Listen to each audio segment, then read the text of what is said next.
Scowcroft, we look forward to hearing your statement. Thank you, Mr. Chairman. I'm very pleased to appear before you to discuss such a complex and an important subject. I'm not so efficient as Dr. Lake, so I was unable to provide a written statement, but I am prepared to make a few introductory remarks. I was asked to focus on the role of terrorism in the first Bush administration, and that will be the focus of my remarks. And at the outset, I would like to point out the difficulties of comparing the counter-terrorist situation and the activities of the first Bush administration with those of the present time. The dominant security challenge of Bush I administration was still the Soviet Union, and that tended to be the organizing focus in which security priorities were viewed. So there was a different kind of an outlook there, and there still things that were not related somehow to the Soviet Union, sort of ipso facto, were not given quite as much attention. In addition, at that time, terrorism was primarily a phenomenon which was state-sponsored or state-assisted or tolerated.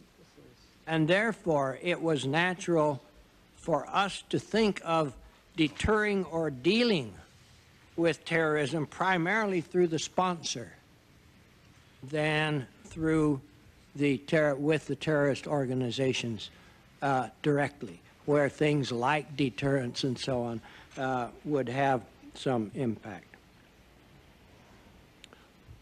A further point, none of the terrorist organizations at the time, so far as we knew, had global reach.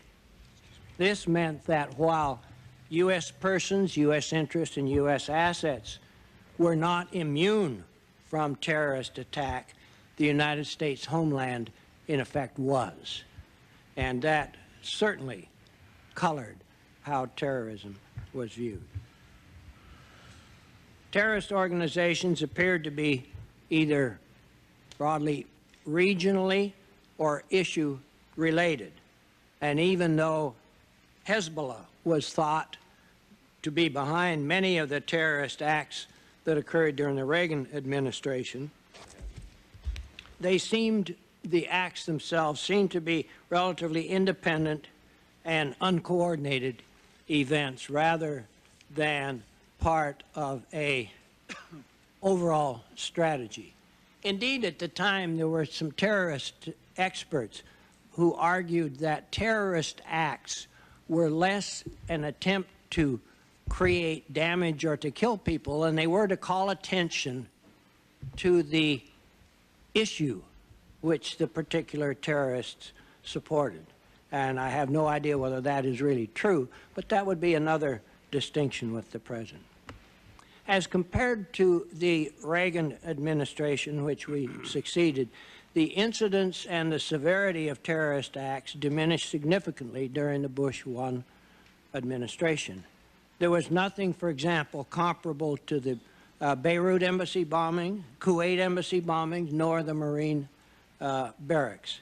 There was, I believe, only one aircraft hijacking and during our administration, and no Americans were involved at all.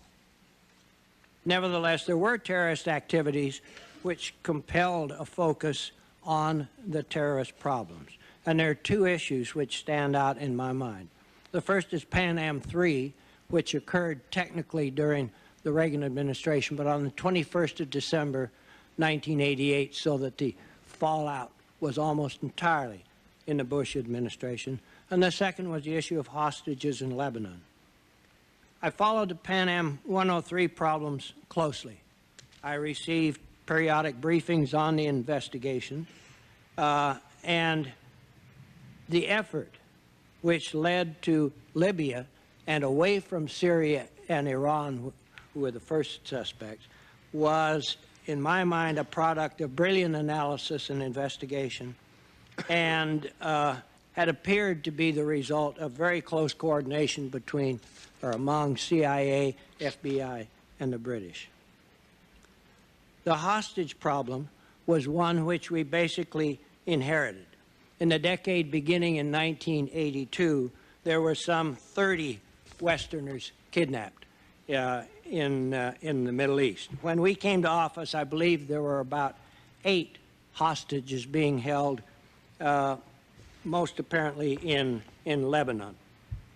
In February of 1988, Marine Lieutenant Colonel William Higgins, a member of the UNTSO UN Treaty Supervision Organization, was captured, and early in the Bush administration, pictures of what seemed to be his execution were released. The emotional impact of that in the country was severe. The hostage problem was a particularly difficult one. We had various bits of information about some of the hostages, nothing about others.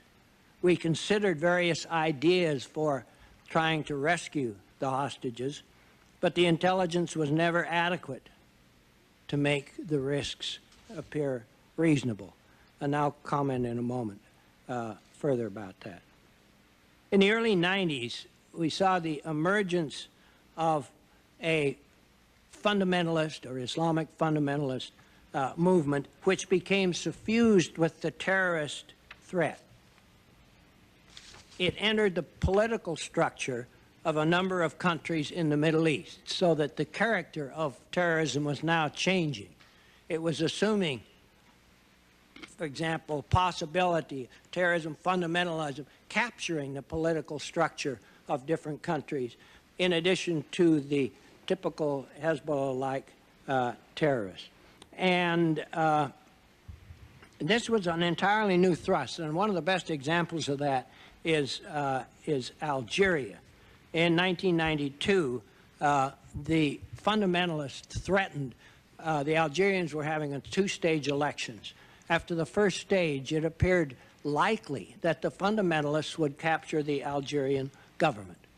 The then government, realizing that, canceled the elections, and a civil war ensued, replete with much terrorism, and that war has just recently been winding down. Now, my recollection there is that the president was kept well informed through the PDB of this evolution of terrorism into the broader issue involving politics. My summing up is that terrorism was a difficult issue for us to deal with, but that, especially compared with the Reagan administration, it was not an issue that was on the rise and getting worse. But now, just as terrorism, as I pointed out, has changed, so has the challenges before us. I would say that for Bush 1, intelligence support in general seemed adequate to the task as it was then appeared. But as I indicated, I was frustrated then at the lack of human capability to help with the hostage problem. We simply could not find out enough about the hostages, who precisely was holding them, where they were held, and so on, to make any attempt at rescue feasible, because we stood the chance of having more of them killed in an attempt to rescue 1 or 2. I think that remains an area where improvements are required.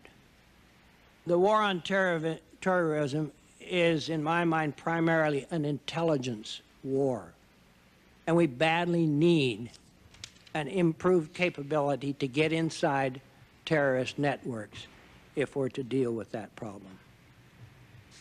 I would observe also that the early 90s began a period of severe budget cuts in the intelligence community. That's a policy maker's issue. That's not an intelligence problem.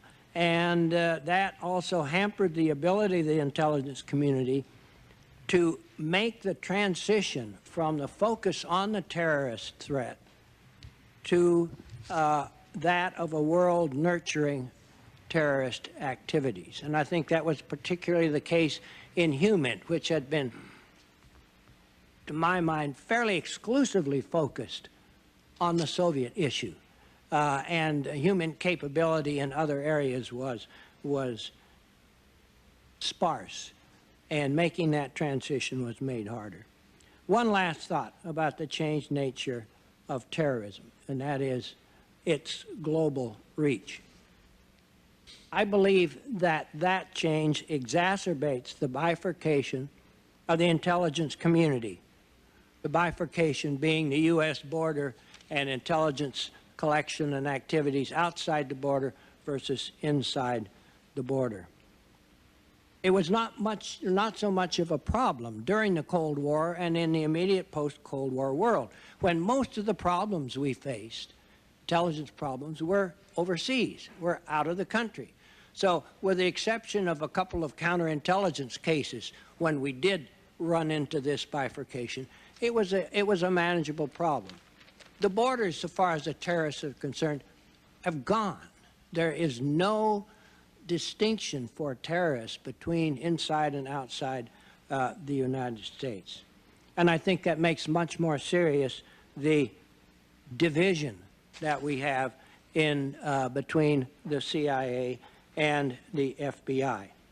And I think it goes for two ways.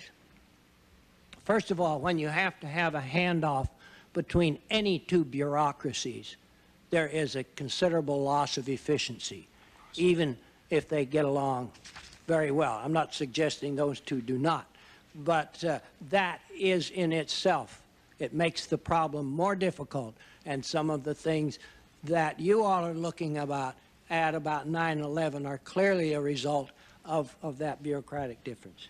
But in addition to that, there is to me, a cultural issue between these two organizations, and that is they approach the problems of which they're expert from opposite ends of the spectrum. For the law enforcement organization, and that's fundamentally what the FBI is, you start with an incident, you start with something which focuses your attention, and you seek to know more about it, to find out about it and so on, but you start with this central fact and you build a case, again, and as you're building the case, you protect the evidence in that case so that it can be used in prosecution. The intelligence analysts come at a problem from exactly the opposite way.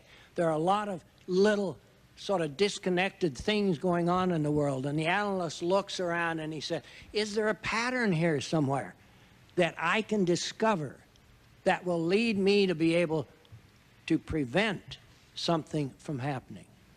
Now, these are both legitimate points of view for the jobs that these two have, but they're not interchangeable, and you do not make one an expert in the other simply by putting another label around his neck.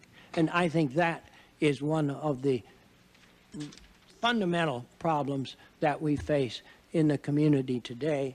And while we're working on it, I am not sure that we have adequately solved that difficult issue. Thank you, Mr. Chairman.